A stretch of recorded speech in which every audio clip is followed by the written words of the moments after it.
You're probably going to say, what the hell happened? I will show you. So we're very close to the Syrian border right now.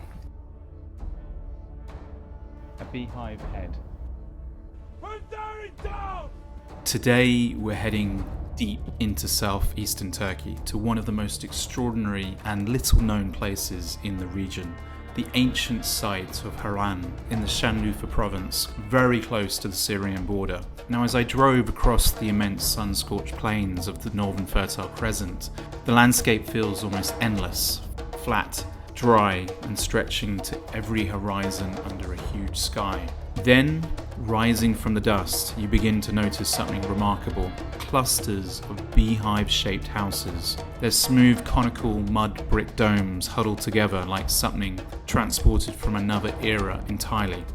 This is Harran, a name that has echoed across more than 4,000 years of human history. Today we're going to peel back the many layers of this ancient crossroads and see how it has changed, and in surprising ways, its essence has endured.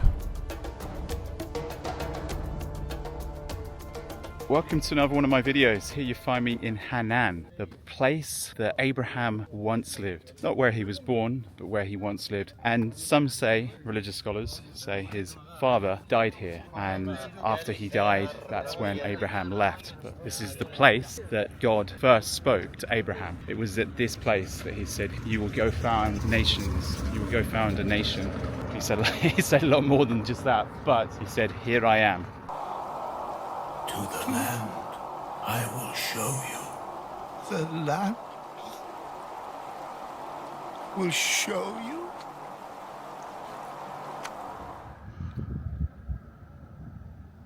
Look at what the city used to look like. This was a beautiful oasis. This is what it used to look like. I don't know if you can see that.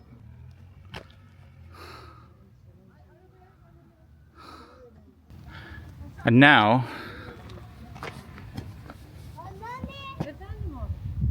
this is what it looks like now.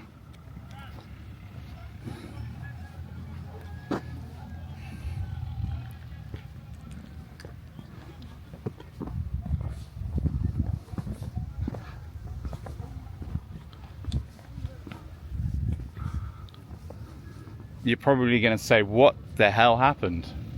It's a good question. What did happen? Now let's start with the story most visitors know Harran for. In the book of Genesis, this is where Abraham's family paused during their long migration from Ur, present-day Şanlıurfa, in southern Mesopotamia. Here, this is where Terah died.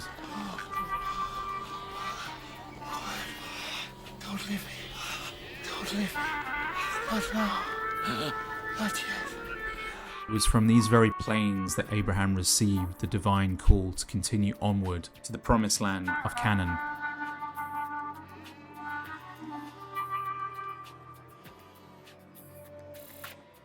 For Jews, Christians and Muslims alike, Harran marks a foundational moment in the story of faith. It wasn't merely a temporary camp, it was the turning point. The name itself carries deep meaning. In ancient Akkadian, Harranu means journey or caravan path. This place was founded in 2000 BC as a merchant colony by traders from Ur. Harran occupied a perfect strategic position at the crossroads between Mesopotamia, Anatolia, and the Mediterranean world. For thousands of years, caravans, armies, merchants, and ideas flowed through this place, making it one of the great meeting points of the ancient world. For much of its history, Harran was defined by its role as a major religious sanctuary dedicated to the moon god Sin. Its magnificent temple, the House of the Rejoicing, was one of the most revered and politically influential shrines in the entire ancient Near East. Assyrian kings restored and honored it with huge devotion. Even Nabonidus, the last king of the Neo-Babylonian Empire, poured enormous resources into rebuilding the temple. His own mother had served as a priestess here. Imagine standing on the temple platform at night, priests carefully observing the phases of the moon and the movements of the stars, recording omens and conducting elaborate rituals that influence the decisions of kings and the fate of empires. In this hot and arid landscape where the daytime sun could be brutal, the cool silvery light of the moon held a special, almost comforting power. That deep connection to the celestial world would echo through Harran's later history in such fascinating ways. In 53 BC, the peace of these plains was violently shattered by one of the most catastrophic military disasters in Roman history. Marcus Crassus led an army of 7 legions, roughly 40,000 men, deep into Parthian territory. Here at Karahi, the Roman name for Harran, they encountered the brilliant Parthian general Serena and a much more mobile force of heavily armoured cataphracts and horse archers. What followed was a masterclass in ancient desert warfare. The Parthians used hit-and-run tactics, feigned retreats and relentless volleys of arrows to wear down and eventually destroy the slower, heavily armoured Roman infantry under the merciless sun. Crassus himself was killed along with his son. The legionary standards, the sacred eagles, were captured and paraded in triumph. It was humiliation that haunted Rome for decades and dramatically shifted the balance of power between the Roman and Parthian empires. After the early Islamic conquest of 640 AD, Harran didn't immediately fall apart. For a while, under the Rashidun and then the Umayyad and Abbasid rulers, it actually entered a new phase of life. The remaining pagan population, still devoted to the moon god Sin and the stars, survived by claiming to be the Sabians of a group mentioned in the Quran as the people of the book. This gave them protected status, at least temporarily. During this period, Harran became a notable centre of learning. Scholars translated ancient texts and advanced knowledge in mathematics, astronomy, and philosophy. Names like Harranian polymath and the astronomer al-Battani stand out. The Grand Mosque, now ruined but once Turkey's oldest, and the castle were built or expanded then. There was real intellectual activity here, building on the city's long astronomical traditions. But we shouldn't romanticize this. Tolerance was always limited and temporary. By the 11th century, under Muslim rulers such as the Nimerids and the Uqalids, Islamic authorities finally lost patience with the remaining pagan and Sabian practices. The last temples of the moon god Sin were closed and deliberately destroyed. This wasn't peaceful evolution, it was an active suppression and physical destruction of Harran's ancient sacred sites by the ruling power. Then came an even heavier blow. The 13th century, the Mongol invasions reached this region. In the 1260s, Mongol forces sacked Harran. They destroyed key buildings, including parts of the mosque, the market, and cattle walls. The city was looted, devastated, and largely abandoned. Many people were killed or, if they were lucky, fled. Unlike some places where the latter recovered, Harran never regained its former size or importance. And this is why Harran looks such a mess today. What you see isn't just the gentle hand of time or ordinary decay. The grand temples were smashed by Islamic rulers in the 11th century when they ended the old religion. Then the Mongols came in the 13th century and sacked the place entirely, tearing down walls and infrastructure and leaving much of it in rubble. This place is truly fascinating, but at the same time, a representation of just how much has changed in this area. This Anatolian city has probably existed for at least 5,000 years. Like I say, Abraham once lived here, and that would have been 2,000 years before Christ. So we're going back 4,000 years plus to when Abraham was here. But here we would have had all types of civilizations, from the Byzantine, the Assyrians, the Babylonians, the Persians, the Romans, the Byzantians, and then after them, of course, the Islamic civilization. Then it wasn't until the Mongols came through in 1263, the grandson of Genghis Khan and his men came through here, sacked the place, completely destroyed all of this, and effectively several years later the city was abandoned, and then only after then did we have nomadic tribes passing through from time to time, and it really hasn't recovered ever. Water's come into this area through irrigation, so it's become a much more fertile land. So there's a little bit of build up, but yeah, it's a mess. It really is a mess. But what happens when you have a clash of civilizations? After those catastrophes, the city shrank dramatically. Grand structures were abandoned or quarried for stone. What remains was scattered ruins, the castle sitting on old layers, the broken mosque, the fragments of ancient walls alongside some traditional beehive houses that were later rebuilt or preserved. The repeated sacking and destruction, first by Muslim forces enforcing dominance over the pagan holdouts, and then by the Mongols who left the trail of ruin across the Middle East, are the main reasons this once great crossroads ended up looking the way it does.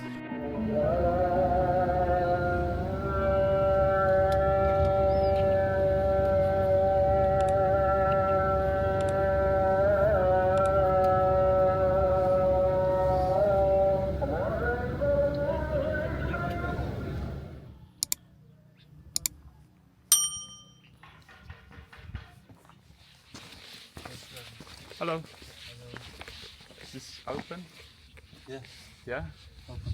Thank you.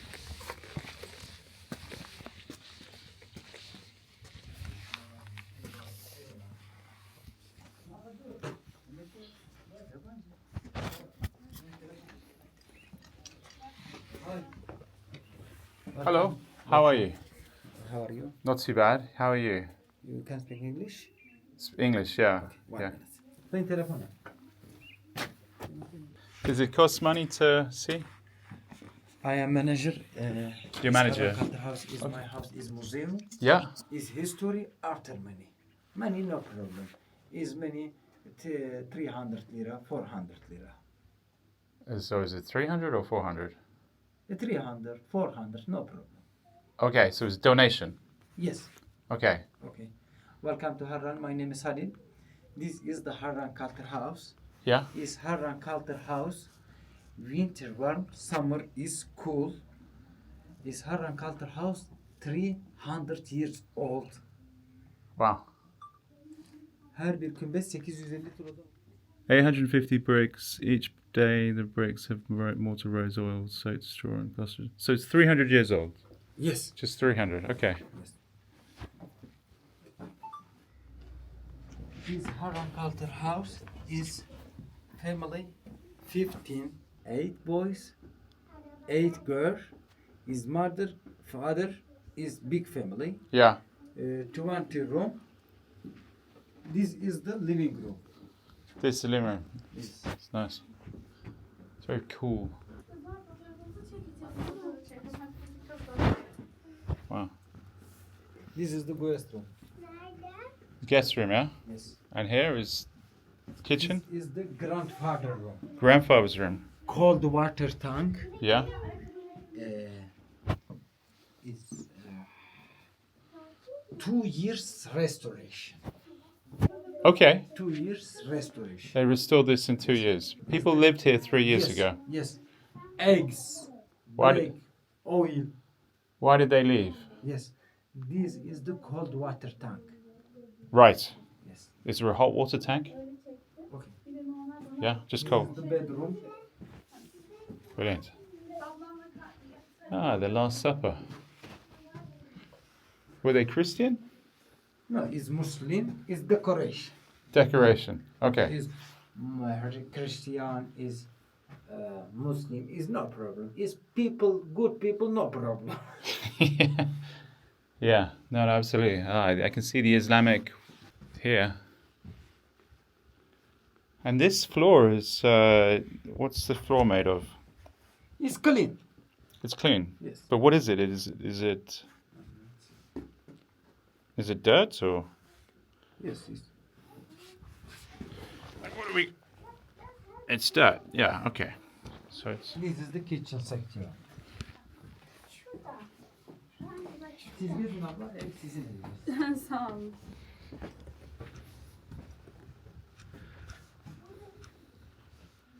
So let me show you around. This is the kitchen. Now we got the guy out the way. The kitchen. Notice we got dirt floors. Very airy though. It doesn't feel like you're in a barn or anything like that, but it is airy. The floor feels soft, despite him going very clean. Very soft. Amazed that they use ostrich shells, but there's no ostriches living around here anymore. So I guess they ate them all. Look, this is something you see, I saw up on the drive. This is cotton. This is cotton from the cotton plants that are everywhere in the fields driving up to this location. And what's interesting is these houses haven't really changed. So this house is only 300 years old. So just outside now, this gives you some perspective on this place.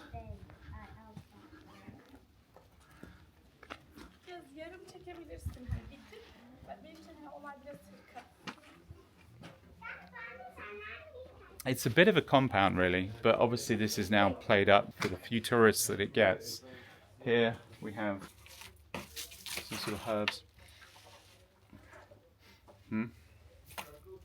Some sort of scent. It smells pretty good. Might want that near your toilet. We got the, of course, we have the fridge magnets. I guess this is possibly the gift shop. I didn't even notice. We have the saris and the sort of typical wear that the ladies and the men might wear. Got the veils over here. And over here we got some branches to maybe line the floors with. The trees are down here. I don't know what. We've got some trees, maybe some just decoration. I like the palm trees that sort of sit in the forest. Sit in the courtyard, I mean. Over here, the garage. Or we got the bike parked here. But we have the dining area. So the kitchen would have been inside, but if you wanted to entertain lots of people, you'd have the dining area. This would have been a large family home. So a lot of people living here, as you know, you've got the guest rooms, you've got the grandfather's room, you've got the main bedrooms, the living rooms. Each one a place for someone to live, someone to go about their daily lives. And like the gentleman said as I entered, people were living here until 3 years ago. I guess COVID finally got the better of them and they thought, let's get out of here, we need a different place to live, and now it's become a museum. But in entering this city, there are still lots and lots of houses just like this. One quick look just in case I've missed something. I guess the entrance, maybe the place where you greet your guests, the first place you bring them, and then duck down here. Interesting though, that there's one brick, you pull it out, the whole thing collapses. That's really interesting. Very interesting. And look, out the front here, there's a well. Look at this. The well is out the front. So get the well from the front. Hot water tank. These iconic beehive houses are pretty much one of the main reasons people visit Harran today. Built entirely from mud brick with no wood, their thick walls and elegant dome roofs perfectly designed for the harsh climates, keeping the interiors cool in the blistering summer and warm winter. Though most of the ones still in Harran today were built in the 19th and early 20th centuries. I just noticed my head really does blend in with this. Look at that, bang, bang, look at my head. I have a beehive head. No money, man. How are you? Money, no money. What about be happy? It's sunny. I gave your boss some money though. You have a good day though, okay? Okay. I'm just in this little area. This is what a typical house now looks like. Breeze blocks. Probably less nice to live in than the old-fashioned houses. Like I'll show you over here as I walk across this manure. Oh jeez, it is manure. This is someone's actual house here. It's not a tourist destination. People walk around the Cotswolds taking pictures of people's houses. So I think it's perfectly fine to walk around here taking pictures of one's houses. Yeah, wow. I'm not sure I'd want to live in that, but you know. Oh, so the breeze block house does have these cones at the back. This is the breeze block house. You can see in the cars parked in there.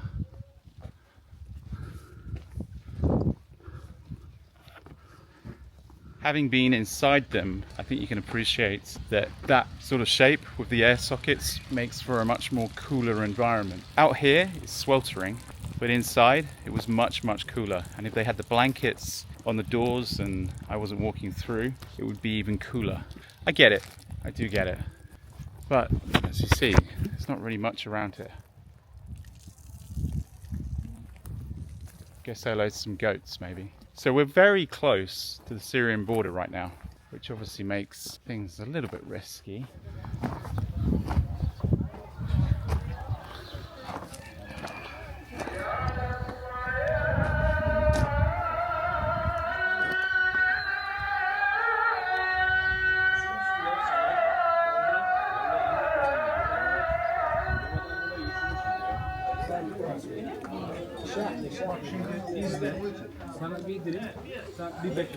So I've just stumbled across the most touristy cone-shaped houses. This is being the original one, the one that everyone's been going to since 1989. This place has been open.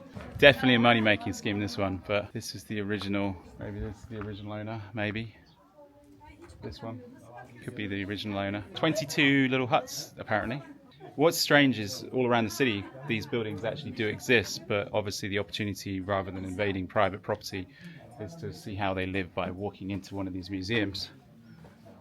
You can see they would have hung maybe the meat up here, but as soon as I walk in, it's much cooler. It's dramatically cooler, despite the door being wide open. My guess is there would probably be blankets over the door, or maybe there would be even a door itself.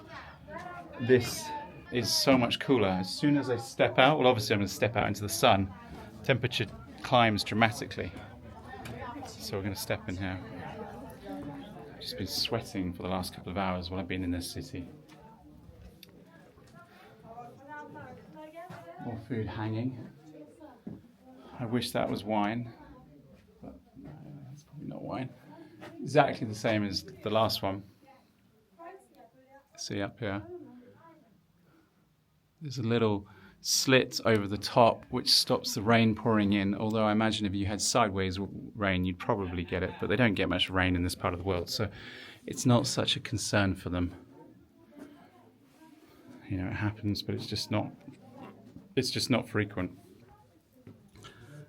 And here we have again, see the ledge, nice bit of sunshine. You know what's interesting, there's less holes in the side of the walls here than there are in the other one.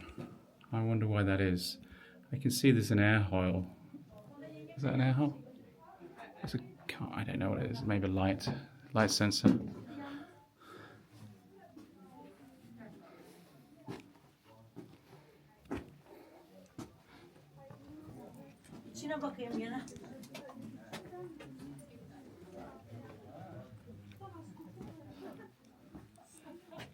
Wow, this one's definitely more of a maze than the previous one.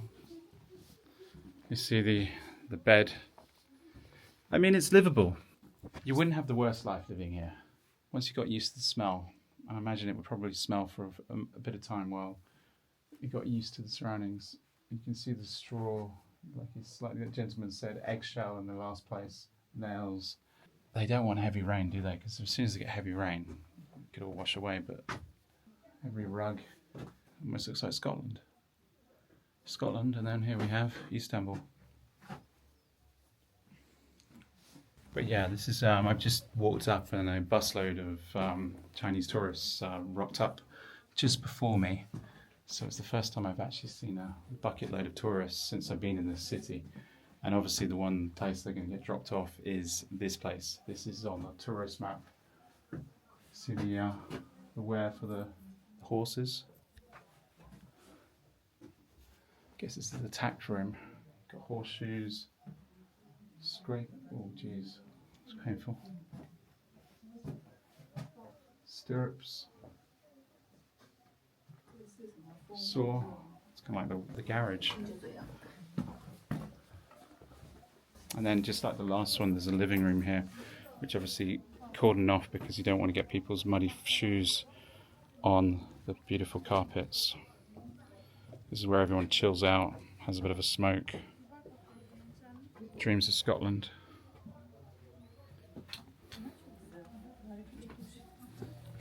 gerçekten. Sen buraya baktın mı? İşte arkaya doğru istersen böyle video çek. Yenge. Kısa 20 saniyelik. Yani 30 da olabilir. Yavaş yavaş böyle. This place being on the tourist bus trail, they obviously have the camels over here. So, you know, get your feeling for a few camels. I'll just sort of climb up here, get a better view. See that? We've got camels up there in the distance.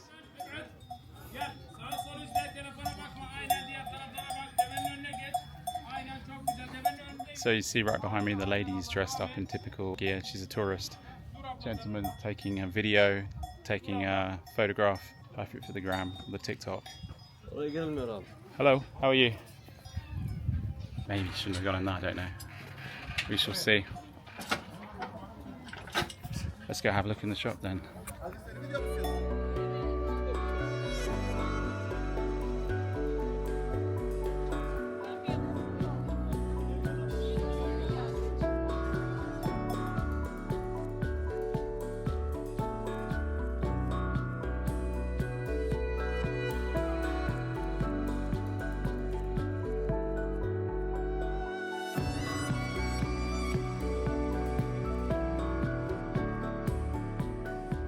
All I have is no money.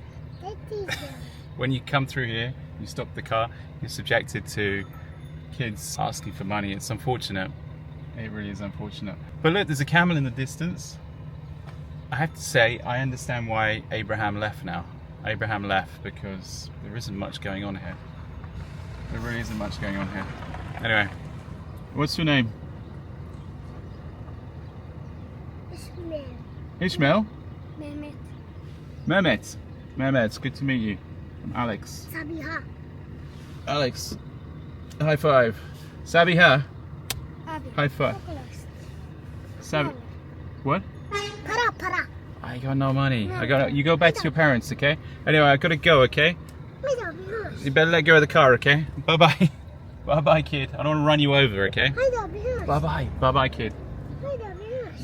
Let go of the car, please. Let go of the car.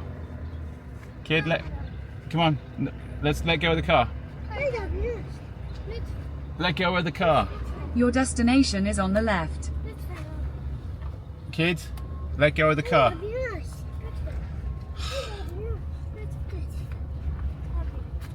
Kid. No, come on. No, it's good. Yeah, trying to show me over there. I'm a bit concerned. They got to let go of the car. I don't want to like drag this kid under the car. Can you let go of the car, please? Let go. Okay, bye-bye. Bye-bye. Thank you. Bye-bye. Bye-bye.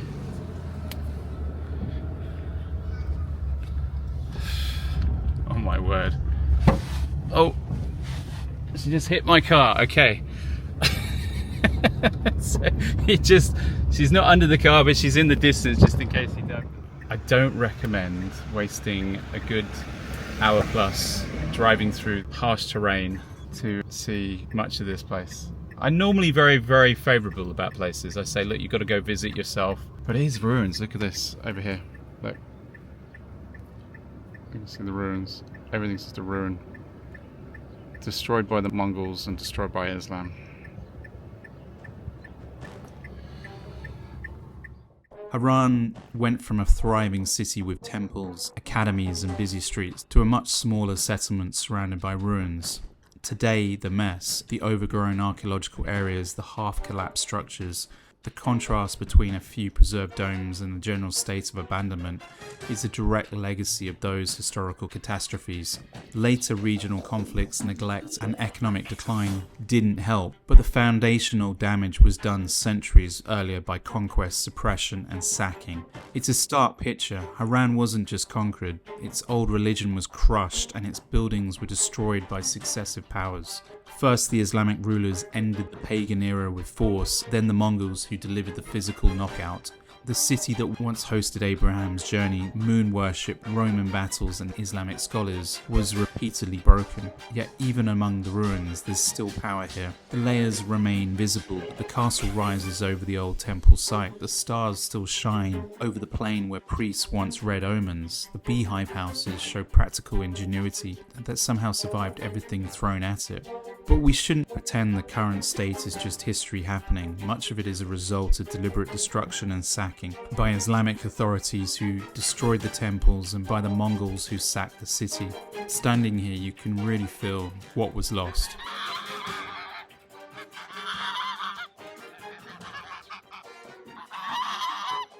Hopefully you enjoyed this content, and also a big thank you to my subscribers, a big thank you to the members. You enable these videos to keep being made, and a big thank you for watching to the end of the video.